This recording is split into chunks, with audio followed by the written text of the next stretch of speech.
Indonesia kembali lakukan serangan besar-besaran. Pabrik senjata Australia hancur lebur. Military system has always been not of a big standing army.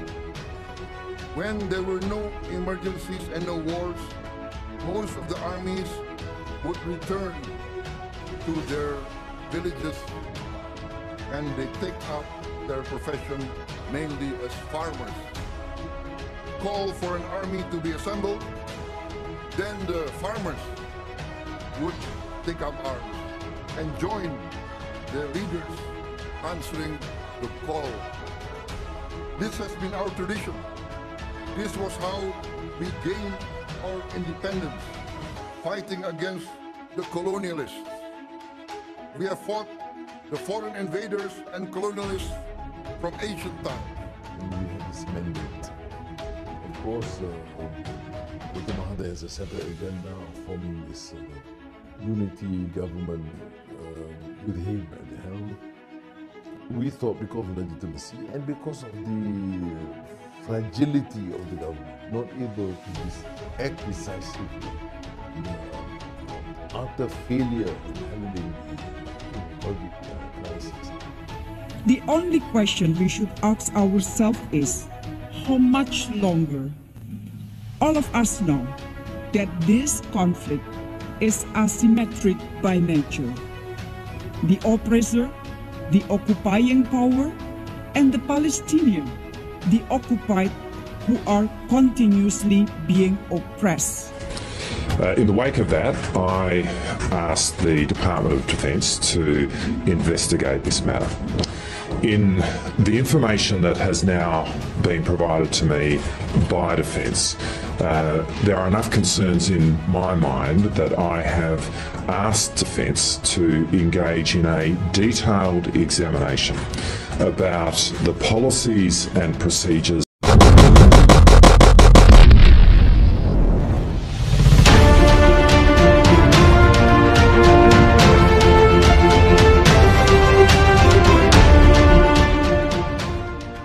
Indonesia melakukan serangan besar-besaran terhadap sejumlah objek strategis di Australia dalam operasi khusus yang berlangsung Senin kemarin. Laporan resmi Kementerian Pertahanan Indonesia memaparkan bahwa pada tanggal 7 Desember serangan rudal menyasar sistem komando dan kontrol militer, fasilitas kompleks pertahanan dan fasilitas energi milik Australia. Target telah tercapai, semua objek yang ditugaskan dipukul, tulis laporan tersebut. Pihak Indonesia mengklaim bahwa sebagai akibat dari serangan tersebut, produksi dan perbaikan senjata Australia di perusahaan-perusahaan kompleks industri militer berhenti.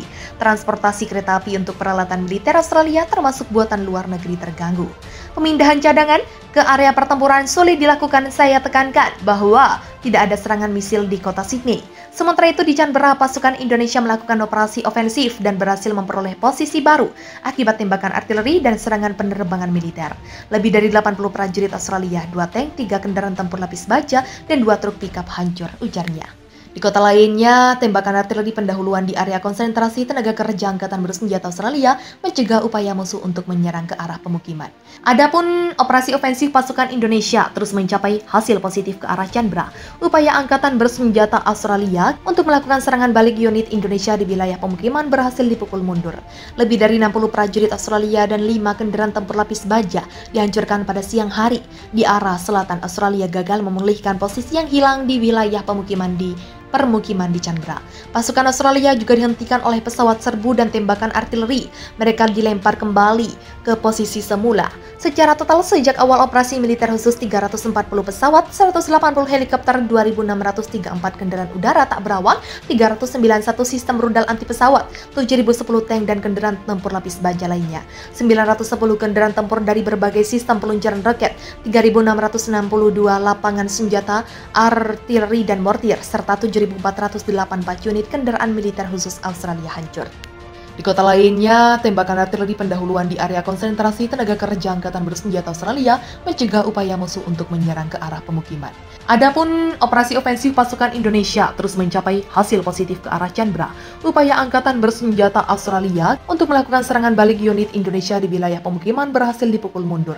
Lebih dari 60 prajurit Australia dan 5 kendaraan tempur lapis baja dihancurkan pada siang hari. Di arah selatan Australia gagal memulihkan posisi yang hilang di wilayah pemukiman di permukiman di Canberra.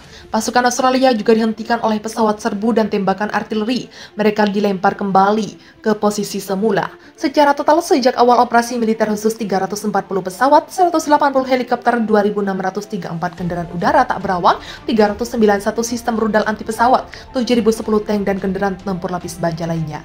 Perdana Menteri Australia Anthony Albanese menuturkan Indonesia kembali membombardir sejumlah kota besar di negaranya termasuk Canberra dan Sydney pada Minggu. Ledakan terjadi di dua pabrik pemanas di kota Sydney yang berada dekat dengan pembatasan. Canberra juga sedang diserang. Perang Indonesia untuk menghancurkan warga sipil dan kota besar terus terjadi, kata Albanese dalam sebuah pernyataan Twitter Jumat. Layanan darurat Australia melaporkan 1 orang di kota Canberra meninggal dunia akibat 3 serangan udara yang mengenai taman kanak-kanak, gedung apartemen, dan pabrik sepatu.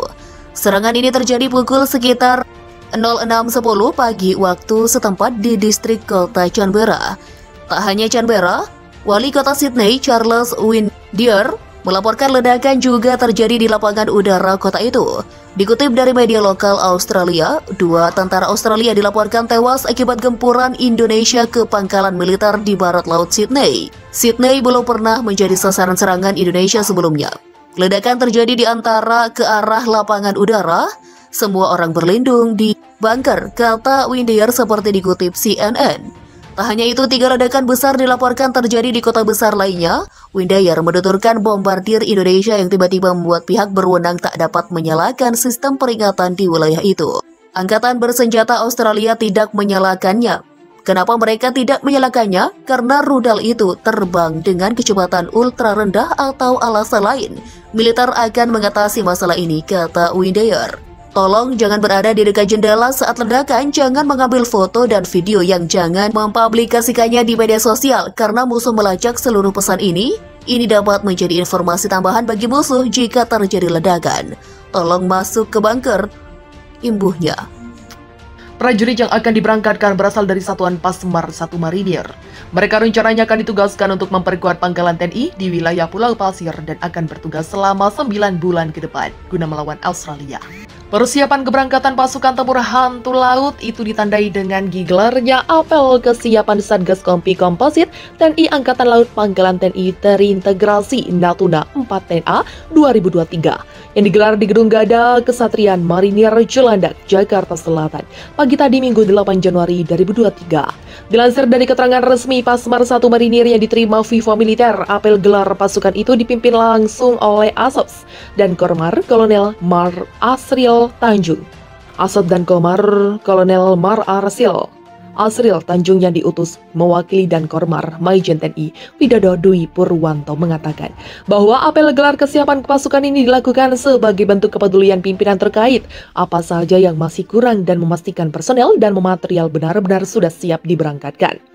Di hadapan seluruh prajurit tempur Pasmar 1 Marinir, Asops dan Kormar mengingatkan kepada seluruh prajurit agar senantiasa menjaga nama baik Satuan Korps Marinir dan TNI Angkatan Laut selama menjalankan tugas di wilayah Pulau Pasir dengan meminimalisir pelanggaran di daerah operasi. Tidak hanya itu, dia juga berpesan kepada seluruh personil agar mempedomani SOP dalam menjalankan tugas operasi sebagai Satgas Organik TNI Angkatan Laut yang bertanggung jawab pada pengamanan dan memperkuat pertahanan pangkalan TNI AL sebagai satuan administrasi pangkalan. Minimalisir pelanggaran di daerah operasi, saya perintahkan kepada dan Satgas serta perwira lainnya agar melaksanakan hal tersebut. Jaga hawa nafsu kalian karena musuh terbesar adalah hawa nafsu diri sendiri, kata Kolonel Mar Asril Tanjung saat menyampaikan amanat dan Kormar Maijen TNI Widodo Dwi Purwanto di hadapan para prajurit petarung Marinir Pasmar 1.